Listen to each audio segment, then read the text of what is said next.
আজকের এই ভিডিওতে একটা ভুতুড়ে গল্প শেয়ার করব।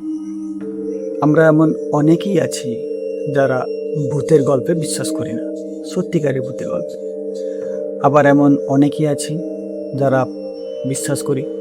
এবার বিশ্বাস ব্যাপারটা সম্পূর্ণ নিজেদের উপরে। আমরা বিশ্বাস করব কি করব না তার উপর ডিপেন্ড করছি, নিজের উপরে। যাই হোক, শুরু করছি গল্পটা। এই গল্পটি শুনেছিলাম আমার এক বন্ধুর কাছ থেকে। এখন নয়, অনেক আগে ঘটেছিল, যখন আমরা পড়াশোনা করতাম। ক্লাস 8 কি 7 এমনটা হবে, ঠিক মনে নেই।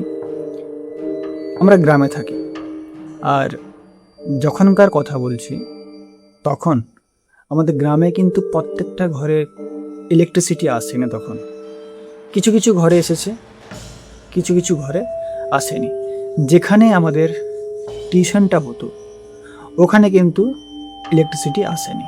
আমরা টিউশনে ল্যাম্প বা হেরোকিন নিয়ে যেতাম। আমরা প্রত্যেকে জানি ল্যাম্প কেরোসিন দিয়ে জ্বলতো বা হেরোকিন। তো সেদিন, যেদিন ঘটনাটি ঘটেছে, সেদিন কিন্তু টিউশনে পড়া হয়। একটা ফিস্টের আয়োজন করা হয়েছিল, তো তার জন্যই স্বভাবতই দেরি হয়ে যায় টিউশন থেকে ঘরে আসতে।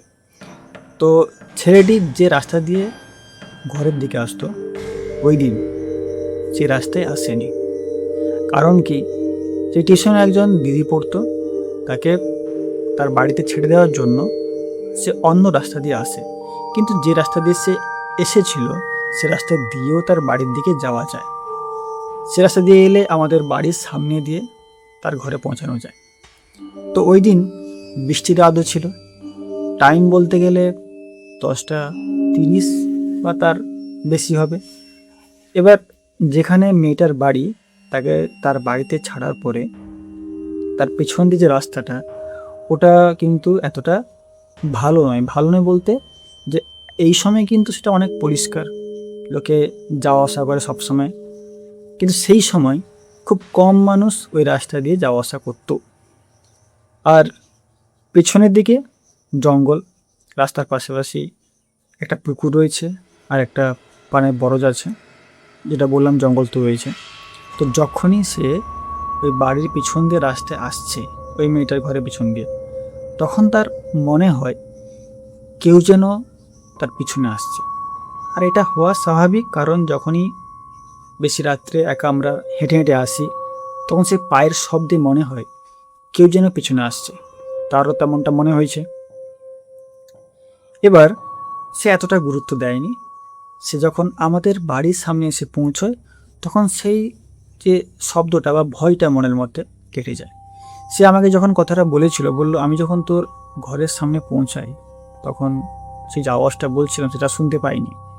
এবার আমাদের বাড়ির সামনে দিয়ে গেলে একটা বাগান পড়ে। বাগান মানে কোনো ফলের বাগান বা ফুলের বাগান নয়, সেখানে কিছু বড় বড় গাছ আছে, আমরা তাকে বাগানই বলি। সেখানে দুটি বড় বড় তেঁতুল গাছ আছে, অনেক বড়। এখন নেই, কেটে দেওয়া হয়েছে। সেটাকে পেরিয়ে তার বাড়িতে পৌঁছাতে হবে। আরও একটা পানের বরজও আছে। এদিকে সমাধিও আছে, লোকে মারা যাওয়ার পর তার যে সমাধি তৈরি করা হয় সেটাও আছে। তো স্বাভাবিকভাবে একটু ভয় তো হবেই, তবুও ছেলেটা একটু সাহসী ছিল। তো যাই হোক, সে ঘরে পৌঁছায়। বৃষ্টির রাত, আর যেহেতু রাস্তা কাদা, যেহেতু আমাদের গ্রামের দিকে তেমন সব রাস্তায় মুরাম ছিল না আগে। এখন মুরাম সব রাস্তায় পড়ে গেছে বা ঢালাই রাস্তা হয়ে গেছে, কাদার তেমন কোনো নেই। তো ঘরে পৌঁছানোর পর সে যখন হাত পা ধুয়ে তার ঘরের দুয়ারে আসে, যে একটু বসছিল হয়তো। যেহেতু বলেছি প্রত্যেকের ঘরে কারেন্ট নেই, তার জন্যই সে একটা কেরোসিনের ল্যাম্প জ্বালিয়ে পাশে রেখেছে, আর সেখানে একটু বসে আছে হয়তো। তখনই সে দেখতে পায় তার বাড়ির পাশ দিয়ে একটা রাস্তা আছে, সে রাস্তা দিয়ে কেউ যেন সে সমাধির দিকে এগিয়ে যাচ্ছে। এবার সে একটু, বলেছিলাম, একটু সাহসী ছিল। সে কী করেছে, তার পিছনে পিছনে এসেছে দেখার জন্য যে আসলে সে মানুষ হোক বা অন্য কিছু, তাকে দেখার জন্য তার পিছনে পিছনে আসে, কিন্তু তাকে দেখতে পায় না। ঠিক সেই সময়, যে বলেছিলাম দুটো বড় বড় তেঁতুল গাছ আছে, সেখান থেকে একটা ডাল ভেঙে পড়ে। কিছুটা হলেও সে ভয় পেয়ে যায়, ঘরের দিকে চলে যায়। সেদিন সে ঘরে তার বাবা মা কিছু বলেন। তারপরের দিন তার ঘরে বলে, কিন্তু ঘরের লোক তাকে তো আর ভয় দেখাবে না, তাকে কিছুটা বুঝিয়ে দেয় যে এটা তোর মনের ভুল ছিল।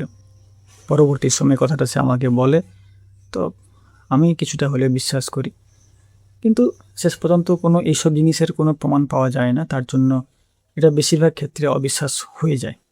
যাই হোক, এই ছিল গল্পটা।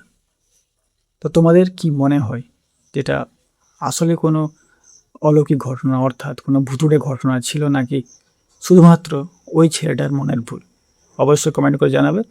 আর আজকের এই ভিডিওটা এখানে শেষ করছি, দেখা হবে পরে ভিডিওয়। ধন্যবাদ।